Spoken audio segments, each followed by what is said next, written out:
오늘 설교 제목은요, 이 성경 말씀 그대로 서로 사랑하라입니다. 서로 사랑하라. 우리 주님께서요, 십자가에 가시기 전에 제자들에게 마지막으로 당부하신 새 명령, 오늘 여러분 다시 한번 상기시켜 드리고자 합니다. 저는 오늘날의 신약 교회에 가장 필요한 것이 있다면 지식과 사랑의 균형이라고 생각합니다. 지식과 사랑의 균형. 이것을 은혜와 진리의 균형 이해할 수 있겠죠? 성경에 보면 고린도전서 8장 1절에 보시면 지식은 우쭐되게 하나 사랑은 세워주느니라 말씀하십니다. 지식과 사랑은 너무나 대조적입니다. 지식은 우쭐되게 하지만 사랑은 edifying, 믿음을 세워줍니다. 우리가 올바른 성경으로 올바른 교리와 지식만 전해주면 다 해결되는 것이 아닙니다. 다 끝나는 것이 아닙니다. 지식이 세워주는 게 아니라 사랑이 세워주는 겁니다. 사랑입니다. 에베소서 4장 말씀처럼요, 우리는 진리를 말해야 됩니다. 그죠? 진리를 말해야 됩니다. 근데 어떻게 말해야 됩니까? 사랑 안에서 진리를 말하며 얘기합니다. 요한복음 17장에 보시면 아버지의 말씀은 진리라고 하셨습니다. 즉 하나님의 말씀인 진리를 증언할 때 사랑 안에서 진리를 말해야 되는 겁니다. 그때 우리가요, 복음의 진리를 증언할 때나 누군가의 권면의 말을 할 때 올바른 자세와 올바른 태도로 해야 한다는 거죠.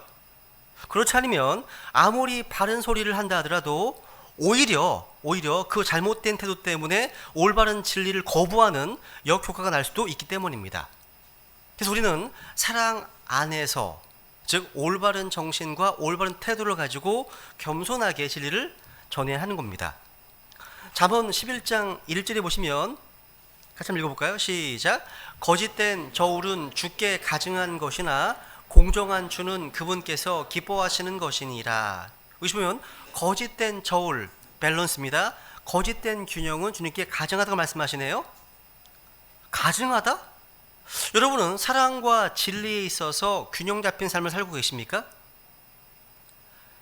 사도 바울은요, 빌립보 성도를 위해서 이렇게 기도했습니다. 내가 이것을 기도하노니 곧 너희의 사랑이 지식과 모든 판단에서 여전히 더욱더 풍성해지고 기도했습니다. 여러분, 사랑이 함께 증가되지 않은 채, 사랑이 함께 풍성하게 되지 않은 채 지식만 증거하는 경우 모든 성경 공부와 영적 지식은 우리의 영적 생활을 더 엉망으로 만들어 버릴 수 있기 때문입니다. 왜냐하면 그러한 경우 더 비판적이 되고 더 교만하고 다른 사람의 잘못만 지적하는 자기 의에 가득한 모습이 되어버리기 때문입니다. 즉 하나님 앞에서 자기의 무기력함, 또 자기의 죄악됨, 자기의 들보는 잘 깨닫지 못합니다. 자기에게는 한없이 관대해요.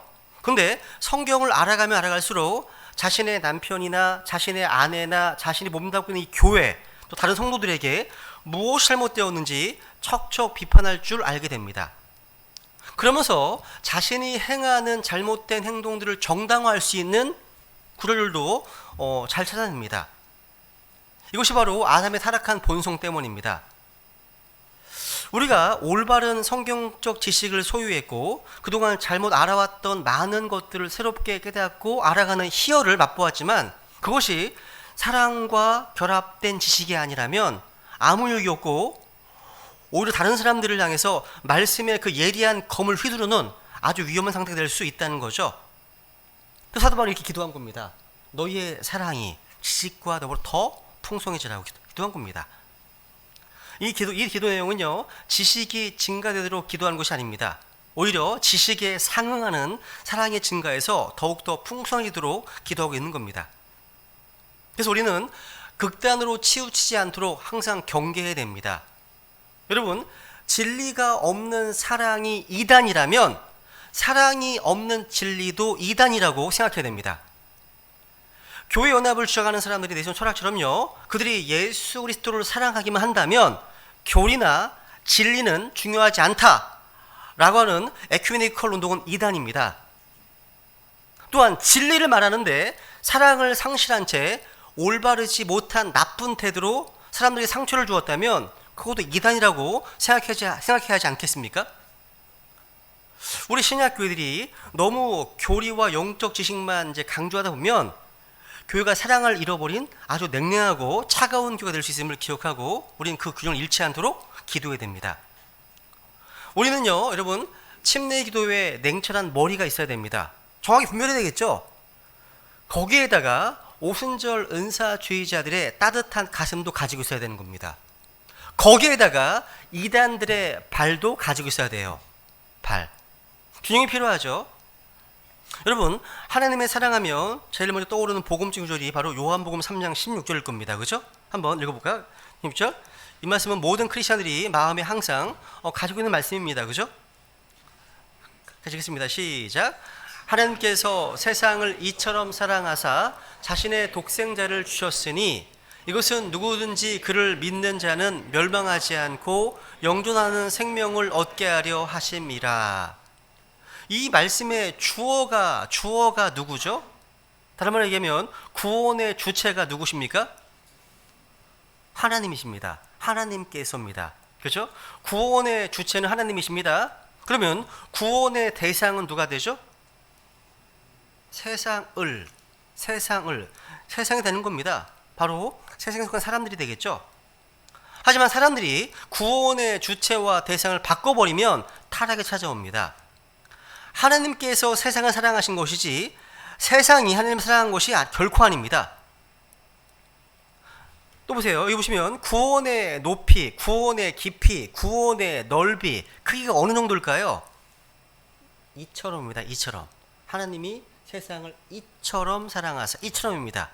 즉 하나님께서 육체로 나타나신 분으로서 예수님께서 인류를 구원하시기 위해서 십자가에 매달 죽으실 만큼 사랑하셨다는 것을 보여줍니다. 이 십자가는 하나님의 사랑에 대한 높이고 깊이이고 넓이이고 크기를 상징합니다. 그리고 하나님께서 우리 인간을 구원하신 동기는 뭡니까? 사랑하사. 그죠? 사랑하사로 되어 있죠? 사랑하사. 사랑 때문입니다. 그러니까 우리를 구원하신 동기는 바로 우리를 향한 사랑 때문입니다. 그리고 우리가 그 크신 사랑을 받을 수 있는 조건은 뭐예요? 조건은? 그를 믿는 자는 그죠? 믿음입니다. 믿음. 그분에 대한 믿음입니다. 하나님께서 아무리 큰 사랑을 베푸셨다 하더라도요, 인간이 믿음으로 그분을 받아들이지 않는다면 아무 수 없는 거죠. 하나님의 구원의 방법은 독생자 예수 그리스도를 이 땅에 보내셔서 십자가에 피 흘려 죽으시는 것이고, 인간이 구원받는 방법은 뭡니까? 그 주 예수 그리스도를 믿는 겁니다. 믿음입니다. 즉 그를 믿는 자는. 여러분, 인간이 구원받을 수 있는 조건은 지식이 있느냐 없느냐가 아닙니다.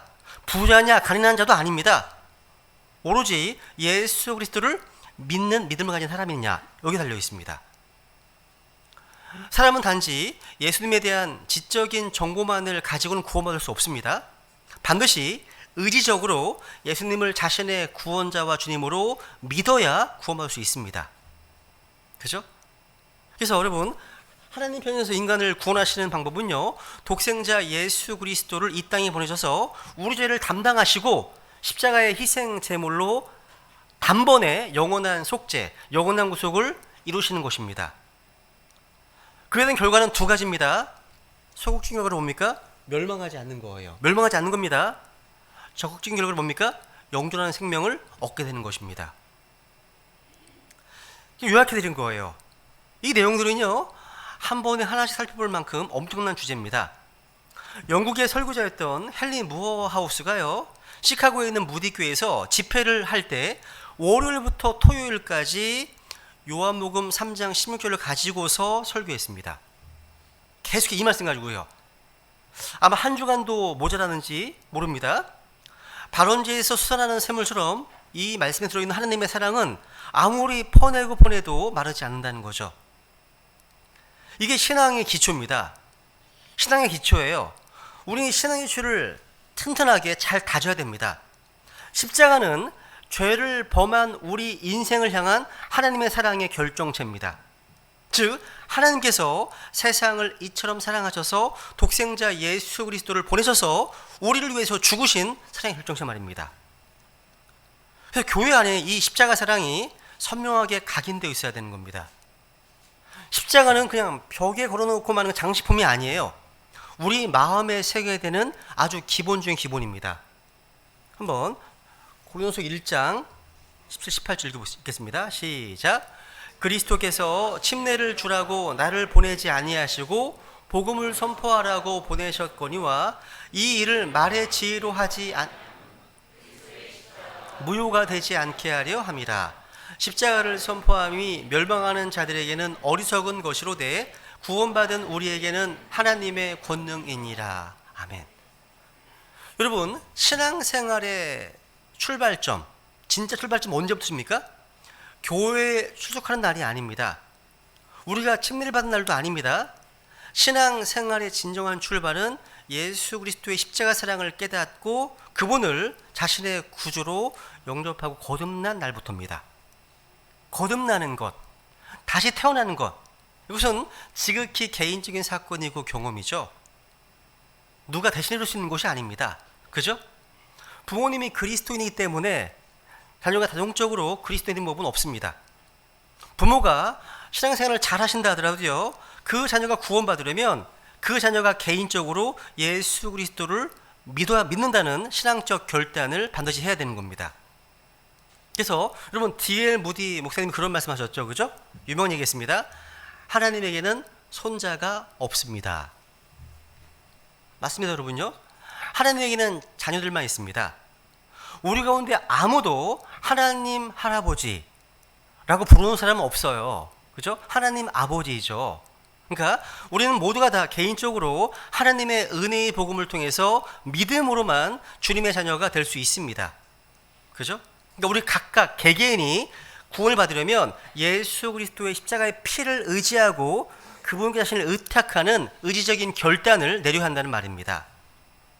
그래서 우리가 예수 그리스도의 십자가의 보혈을 통해서 죄의 사함을 받고 구원을 받아서 하나님의 자녀가 되면 이제 그리스도의 몸된 교회를 통해서 이제 중심으로 생활하게 됩니다. 교회를 중심으로요. 근데 믿고 난 뒤에 지역 교회에 대해서 성도들 간의 상호 관계에 대해서 성경이 가장 큰 소리로 강조하는 것이 무엇입니까? 한마디로 말해서 사랑입니다. 사랑인 거예요, 사랑. 신약성경 곳곳에서, 요한복음에서, 요한서신서에서, 또 베드로 서신에서, 바울 서신에서 서로 사랑하라, 이런 명령이 반복되어 나옵니다. 그 대표적인 말씀이 오늘 본문이에요, 본문. 오늘 본문 요한복음 13장에 보시면 갈보리 십자가로 가시기 전날 유언과도 같이 우리에게 부탁하신 말씀이죠. 우리 여기서 세 가지를 한번 생각해 볼 수 있습니다. 먼저 사랑의 명령이 있고, 또 사랑의 본이 있고, 사랑의 소명이 나옵니다. 하나씩 보겠습니다. 먼저 사랑의 명령입니다. 사랑의 명령. 서로 사랑하라. 서로 사랑하라. 주님 주신 새 명령이란 무엇입니까? 서로 사랑하는 겁니다. 사랑하라는 겁니다. 우리가 정말 순종하려면요, 먼저 사랑이 무엇인지 성경적으로 정의하고 넘어가야 할 것 같습니다. 여러분, 사랑이 무엇입니까? 사랑이 무엇입니까? 성경에서 정의하는 사랑의 정의는 이렇습니다. 요한 2서를 보시면 요한 2서 6절 같이 읽습니다. 시작. 또 사랑은 이것이니 곧 우리가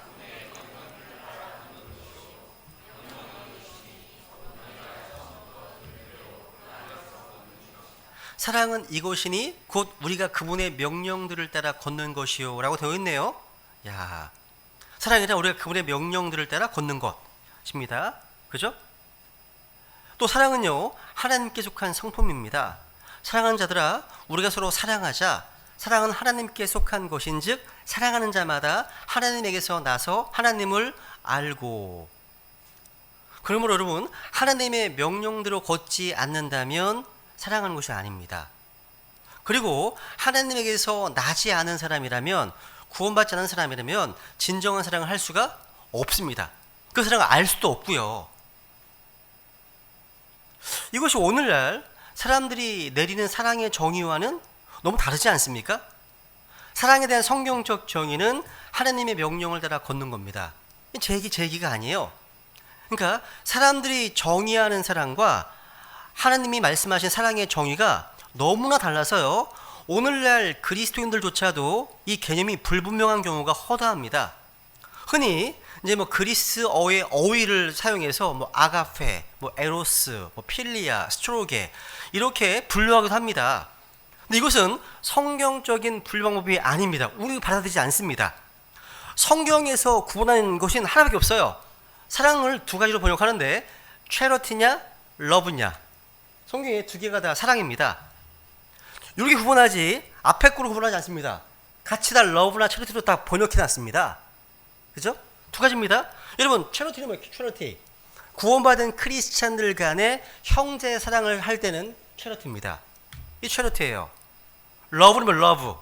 러브는 그냥 일반적으로 쓰이는 단어예요. 이게 하나님에게서 온 건지 아닌지 정도의 구분이 있을 뿐이라는 거죠.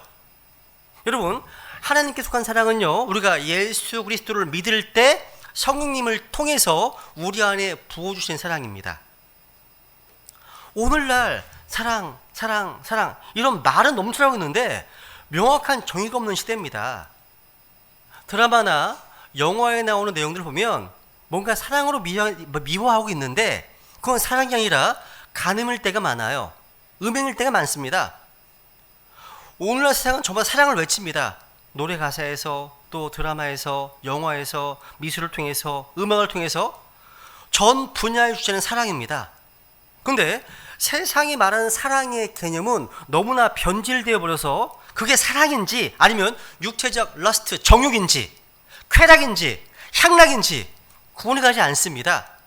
그러니까 어딜 둘러보더라도요, 사랑이라는 미명하에 벌어지는 죄악의 모습만을 볼 수 있을 뿐이라는 거죠. 오늘날 사람들은요, 사랑의 표본으로 뭐 자식을 향한 어머니의 사랑, 아니면 뭔가 신분을 초월한 어떤 연인 간의 사랑 등등을 이야기합니다. 그런데 성경이 말하는 사랑은 하나님의 사랑입니다. 하나님의 사랑이에요. 여러분, 사람들 속에 본성적으로 가지고 있는 사랑은요, 하나님의 사랑이 아니라 자신을 사랑하고요, 세상을 사랑하고요, 돈을 사랑하고요, 쾌락을 사랑하는 것입니다. 사람들이 말하는 사랑은요, 거룩함과 상관이 없습니다. 그런데 성경이 말하는 사랑은 어떤 사랑입니까? 거룩함과 결합된 사랑입니다. 성경에 보면요, 사랑은 악을 생각하지 아니하고 불법을 기뻐하지 않는다 말씀하시네요.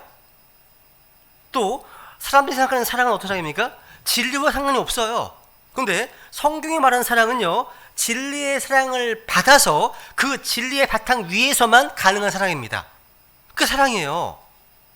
또 사람들 사랑은요, 주체가 자신입니다. 자기 자신입니다. 근데 성경이 말하는 사랑은 주체가 하나님이십니다. 또 사람들이 말하는 사랑은요, 자기 유익을 추구하는 겁니다. 근데 성경이 말하는 사랑은요, 하나님의 영광을 추구하고 다른 사람의 유익을 구하는 겁니다. 사람들이 말하는 사랑은요, 불법과 죄를 미워하지 않습니다. 근데 성경이 말하는 사랑은요, 불법과 죄와 불의를 미워하는 그런 사랑이에요. 너무 다르지 않아요? 그죠? 여러분, 성경에요, 제일 처음에 언급되어 있는 사랑, 이 사랑은요, 아버지의 아들을 향한 사랑입니다. 창세기 22장이 제일 처음 나오면, 사랑이라는 말이 제일 처음 나오는데, 아버지가 사랑하는 내가 유일한 독자 이삭 얘기하죠, 그죠? 그러니까 아버지의 아들을 향한 사랑이 제일 처음 나와 있죠. 아브라함이 독자 이삭을 향한 사랑이 시작되어서 아버지 하나님께서 우리 구주 예수 그리스도를 향한 사랑으로 완성된 거예요. 복음서에는요, 하나님 아버지께서 독생자 예수 그리스도를 향해서 이렇게 말씀하시잖아요. 이 사람은 내 사랑하는 아들이라, 내가 그를 매우 기뻐하노라, 이런 말씀하시네요. 여러분, 예수 그리스도를 향한 하나님 아버지의 사랑은요, 구원받은 성도들을 향한 하나님의 사랑과 동일합니다. 하나님께서 우리를 사랑하시고 나를 사랑하십니다. 얼마나 사랑하실까요? 자기의 독생자를 주실 만큼 사랑하십니다. 자기의 생명을 내어주고 죽으실 만큼 사랑하십니다. 그래서 로마서 5장 8절 읽어볼까요? 시작. 우리가 아직 죄인이었을 때 그리스도께서 우리를 위해 죽으심으로 하나님께서 우리를 향한 자신의 사랑을 당당히 제시하시니라. 아멘. 여러분, 세상 어떤 종교에서도요, 그 종교의 창시자가 그 추종자들을 위해서 죽었다는 말은 없습니다. 세상 어떤 종교에서도요, 그 창시자의 죽음과 피 흘리심을 찬양하지 않습니다. 그런데 오직 성경적 기독교는 우주의 창조주께서 미천한 나를 위해서 죽으셨다고 이렇게 하고 있습니다.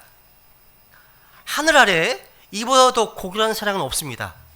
이보다 더 위대한 사랑은 없는 겁니다. 이 사랑 앞에 모든 거짓된 사랑들, 세상의 모든 정욕적인 사랑, 모든 인본주의적 사랑은요, 자취를 감추게 되는 거예요. 본문 다시 보세요. 34절 보시면 다시 읽어보세요. 시작. 내가 새 명령을 너희에게 주노니 너희는 서로 사랑하라.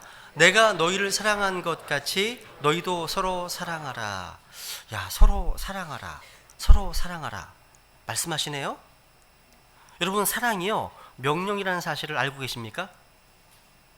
아니, 사랑을 명령할 수가 있나? 라고 반문하고 싶은 분 계실지 모르겠습니다. 그런데 우리 주님께서는요, 사랑을 명령하셨습니다. 사랑이요, 주님의 명령이라면 우리 어떻게 해야 됩니까? 우리는요, 거기에 그렇죠, 순종해야 됩니다. 주님은 이성적인 분이십니다. 사랑이요, 순종할 수 없는 명령이라면 우리에게 요구도 하지 않으셨을 겁니다. 근데 우리는 사랑할 수 있습니다. 주님의 명령에 순종해서 서로 사랑할 수 있다는 겁니다. 지금 예수님께서는요, 이 사랑이라는 문제에 대해서 의지적으로 접근하고 계십니다. 우리는 사랑을요, 감정적으로만, 정서적으로만 접근하기 쉽습니다. 그런데 예수님께서 순종을 요구하시는 사랑을 말씀하시는데 그것은 의지적인 사랑입니다. 여러분, 감정적인 사랑에는요, 특별히 명령이 필요하지 않습니다. 주님 말씀하신 사랑은요, 의지인 것이기 때문에 명령과 순종이 필요한 거예요. 우리들이요, 사랑을 너무나 감정적으로 접근하기 때문에 인간관계에, 또 가정에서, 사회에서 문제가 생긴다고 볼 수 있습니다. 여러분, 사랑에 왜 명령이 필요할까요? 왜요? 주님께서는요, 우리의 감정이 허락되지 않는 사람까지도 사랑하라고 명령하시기 때문입니다. 여러분, 베드로와 요한만 보더라도요, 서로 기질과 성품에 있어서 너무 달라요. 너무 다릅니다. 그런데 서로 사랑하라고 말씀하셨습니다. 열심당원 시몬과 세리, 마태는요, 그들의 배경이 정치적으로 서로 완전히 반대였습니다. 대적하는 자들이었어요. 그래서 주님께서는 서로 사랑하라고 명령하셨습니다. 또 용감한 안드레와 의심 많은 도마, 또 서로 사랑하라고 말씀하셨습니다. 우리가 이러한 주님 명령을 들었을 때, 주님, 저 사람만은 사랑할 수 없습니다. 제발 저 인간만은 제외시켜 주시옵소서 라고 반응하기 때문에 주님은 사랑하라고 명령하시는 것입니다. 여러분, 우리의 모든 것을 아시는 하나님, 우리의 연약함과 부족함을 아시고 우리의 사랑하지 못함을 아시는 하나님께서는요, 사랑하라고 명령하십니다. 그 이유가 뭔지 아세요? 이유가? 우리가 그 말씀에 순종할 수 있는 능력이 있기 때문이에요. 우리 있답니다. 그게 무슨 말입니까? 우리 구원받은 크리스찬들에게 안에는요, 세상이 알지 못하는 몇 가지가 부어져 있어요. 우리 마음속에요. 성령님이 부어져 있고 하나님의 사랑이 넓게 부어져 있습니다. 주님의 평안이 부어져 있고 하나님의 기쁨이 주어져 있습니다. 그런데 크리스찬들 가운데는요, 자기 속에 이런 것이 있다는 사실을 알지 못하는 분들이 굉장히 많더라고요. 한번 우리 디도서 3장 6절을 보겠습니다. 디도서 3장 6절. 디도서 3장 6절. 읽습니다. 시작. 예수 그리스도 곧 우리의 구원자를 통하여 우리에게 성령님을 풍성히 부어주셨으니, 하나님께서요, 우리 속에 성령님을 풍성히 부어주셨습니다. 우리가 예수 그리스도를 믿어 구원받는 순간 우리 부으신 성령님은요, 우리 안에 영원히 거하십니다. 영원히 함께 거하신다는 거죠. 잘 보세요. 성령님은요, 우리의 구원자 예수 그리스도를 통해 주어졌습니다. 그러니까 예수 그리스도 없이 성령님이 임하는 일은 없죠. 우리가 예수 그리스도를 믿고 영접할 때 성령은 부어져요. 그런데 로마서 5장 5절을 보세요. 읽습니다. 시작. 소망이 우리를 부끄럽게 하지 아니함은 우리 주신 성령님에 의하여 하나님의 사랑이 우리 마음에 넓게 부어졌기 때문이니. 여기 보시면 또 성령님에 의해서 하나님의 사랑이 부어졌습니다. 정리하면 예수 그리스도를 믿을 때 성령이 부어지고 성령이 부어질 때 하나님의 사랑이 부어진다는 겁니다. 여러분은 하나님의 사랑이 우리 속에 부었던 사실을 믿으십니까? 우리가요, 사랑을 못하는 가장 중요한 이유는 우리 마음에 넓게 부어진 그 사랑을요, 믿음으로 행사하지 않기 때문입니다. 그러므로 사랑할 수 없다는 것은 무슨 말입니까? 믿지 않는 불신입니다. 불신인 거예요. 여러분이 진정으로 거듭난 사람이라면, 구원받았다면 이 말씀에 의지해서 여러분에게 사랑할 수 있는 능력이 충분함을 확인할 수 있는 겁니다. 이건 제 얘기가 아니에요. 하나님의 말씀이거든요. 여러분, 우리 속에 사랑할 수 있는 능력이 분명히 있다는 거예요. 이건 말씀이 기록되어 있잖아요. 그런데도 사랑하지 않는다면 그것은 불신이고 불순종입니다. 주님께서 그 사랑할 수 있는 능력을 주셨다면 우리는 서로 사랑할 수 있는 거예요. 사랑의 시작은 여기서부터예요. 그러니까 감정이 아닌 진리의 말씀으로서 이 사실을 믿음으로 의지적으로 사랑하는 하나님의 명령에 순종하려고 하는 마음 자세에서 비롯되는 겁니다. 마음 자세. 이제 두 번째 대지로 가겠습니다. 사랑의 모본을 보이신 예수 그리스도를 보게 됩니다. 여러분, 서로 사랑하라는 명령을 주신 예수님께서는요, 친히 어떻게 사랑해야 되는지 사랑의 본을 보여주셨습니다. 요한복음 13장 앞부분에 보시면요, 주님께서 제자들의 발을 씻기신 사건으로 시작합니다. 주님께서는 제자들에게 구체적으로 사랑의 행위를 보여주신 다음에 너희도 서로 사랑하라 말씀해 주신 겁니다. 이게 무슨 얘기예요? 주님의 사랑은요, 추상적이지 않아요. 여러분, 애매모호하지 말로만 하지 않습니다. 주님의 사랑은요, 구체적인 섬김이었다는 사실이에요. 여러분, 예수님과 베드로를 한번 비교해 볼까요? 베드로 보세요. 읽어볼까요? 시작. 베드로가 그분께 이르되 내가 주를 위해 내 생명을 내놓겠나이다 하매. 베드로가 얘기합니다. 베드로 대단하죠, 그죠? 주님을 위해서 자기 생명을 내놓겠대요. 굉장한 사람이죠. 사랑하는 주님을 위해서 자기 생명을 버리겠다는 이 결심은 아무나 할 수 있는 게 아니죠. 이런 베드로가요, 요한복음 13장 시작 부분에서는 어떻게 행동했습니까? 이 13장은요, 다락방 설교로 알려져 있습니다.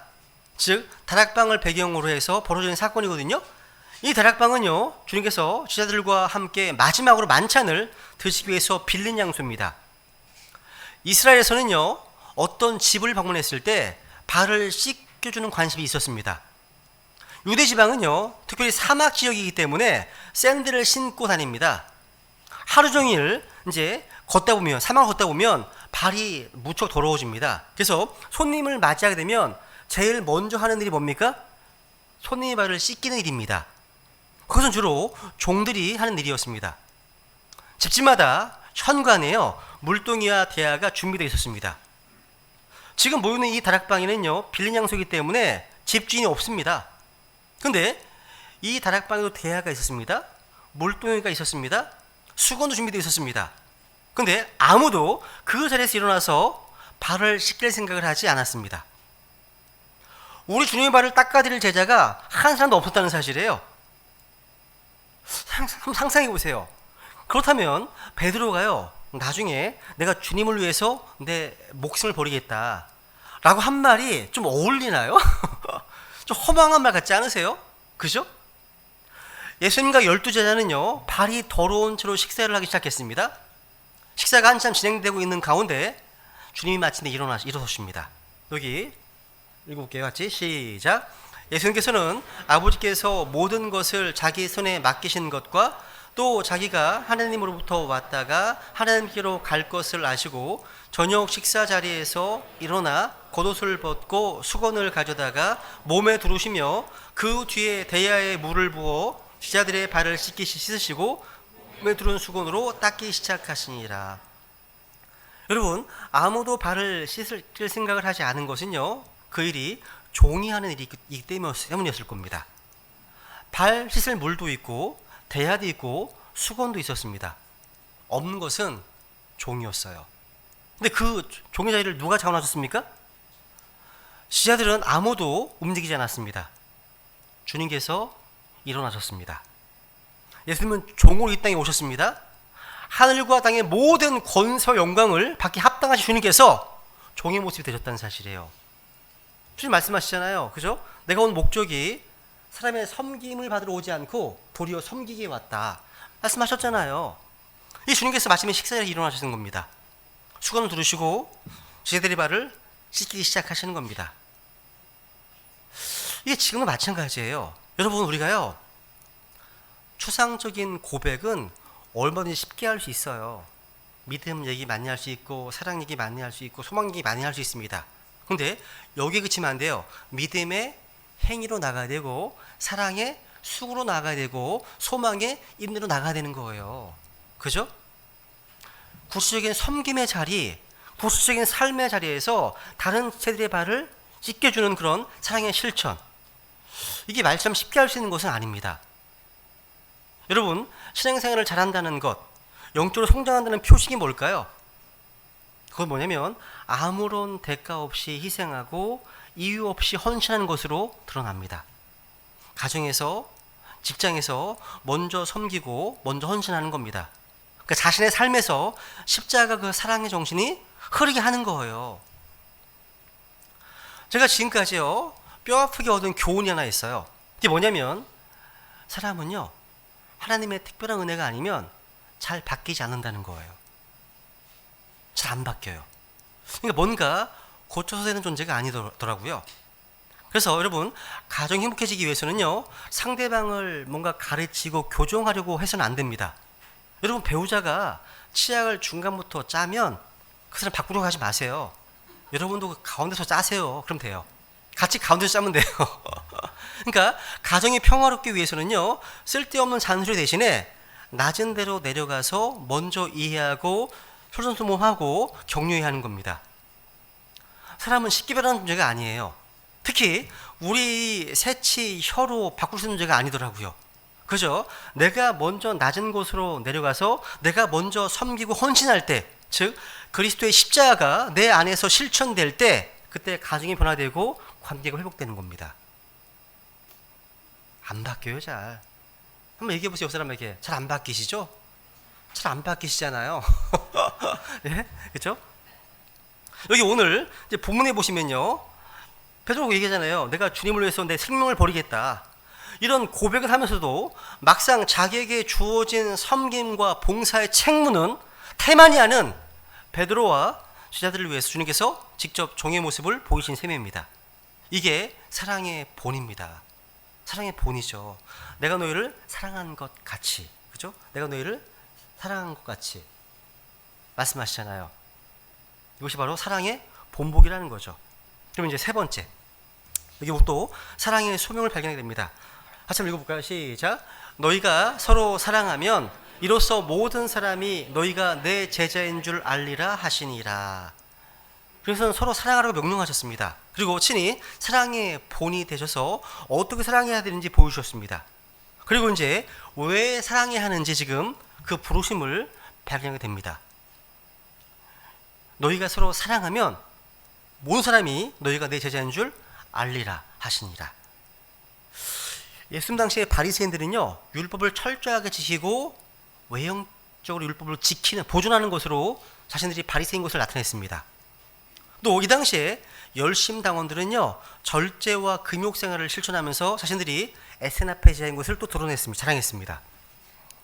그래서 여러분, 주님의 제된 증거는 무엇입니까? 주님께서는 너희가 바른 성경을 사용하면, 그렇게 말씀하지 않으셨습니다. 너희가 복음을 전하면 내 제자가 되리라 말씀하지 않으셨습니다. 너희가 바른 교리를 알면, 그렇게 말씀하지 않으셨습니다. 너희가 뭐 예수회나 포리메이슨이나 일루미나티나 빌더버거나 이런 걸 알면 내 제자가 된다 말씀하지 않으셨습니다. 너희가 서로 뭐하면요? 사랑하면 내 제자인 줄 알리라 하셨습니다. 그러니까 우리가 예수 그리스도의 제자라고 하는 증거는 바른 성경을 사용하는 것이나 성경의식을 많이 가지고 있는 것이 아니라 뭐 하는 거예요? 서로 사랑하는 겁니다. 사랑하는 겁니다. 그죠? 만약 우리가 바른 성경을 사용하고 바른 지식을 가지고 있다 하더라도 다른 사람을 사랑하지 않는다면 우리는 주님의 제자가 아닌 겁니다. 그죠? 주님 말씀에 의하면 우리가 신약교회 열심히 다닌다 하더라도 또 많은 사람에 복음을 전하고 많은 헌금을 하고 그렇다 하더라도 주님이 되지 못할 수도 있습니다. 너희가 서로 사랑하면 이래서 모든 사람들이 제자인 줄 너희가 알리라 말씀하십니다. 그러니까 우리가 예수 메시아라는 사실을 입증하는 방법, 유일한 방법은 뭡니까? 다른 사람을 사랑하는 것밖에 없습니다.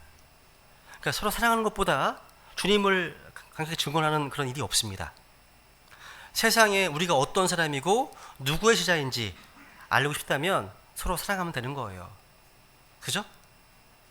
예수 그리스도의 제자에 대한 표지는 바로 하나님의 사랑으로 서로 사랑하는 거란 사실이죠. 오늘날 교회가 전도를 하지 못하는 것은요, 서로 사랑하지 않으면서 복음을 전하기 때문이에요. 여러분, 가장 효과적인 구령의 방법은 뭐라고요? 서로 사랑하라는 겁니다. 사랑하는 것이라는 점입니다. 한번 우리 마가복음 16장에 볼까요? 마가복음 16장 15절.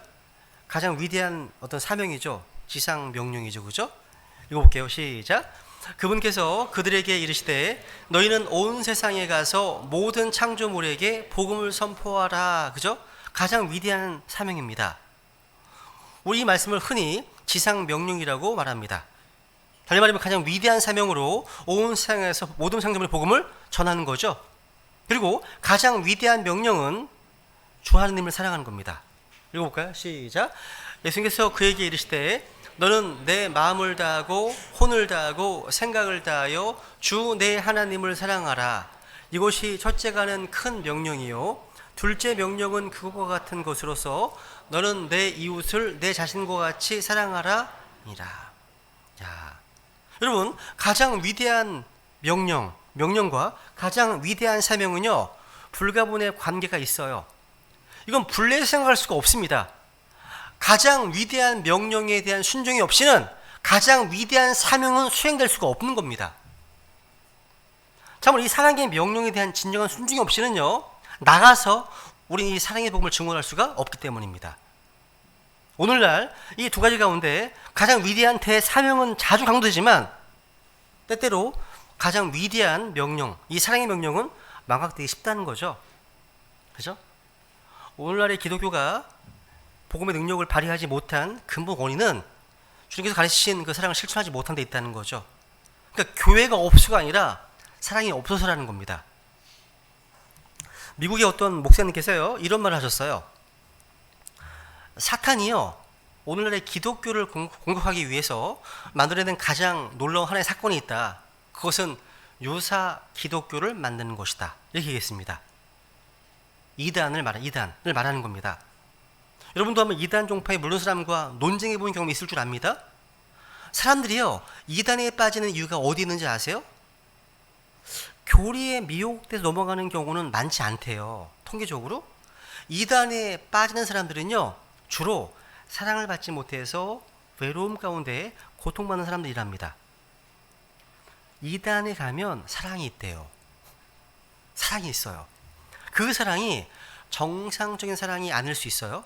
대단히 권위주의적이고 교주 중심의 의무적인 사랑일 수 있습니다. 그죠?